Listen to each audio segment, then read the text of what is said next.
In today's video, I'll teach you how to create Gumroad account. So first of all, launch open Gumroad application on your device. If you do not have this application, you can download it from Play Store and App Store. Initially, you'll be led to the login interface. So if you already have the account, you'll be able to log in to your account. But in order to create the account, tap on this option, don't have an account, create one, that you can see on the screen.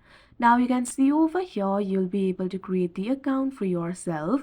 All you have to do is provide your email, or you can also create the account with Twitter if you want. So simply tap on the method that you would like to use in order to create the account. Here I'm just going to create my account with email. So tap on the field of email. Now provide the email address with which you would like to create the account. Likewise, tap on the field of password. Now what you have to do is create a very strong password for yourself. Now once you do that, tap on this option, create account, that you can see on the screen.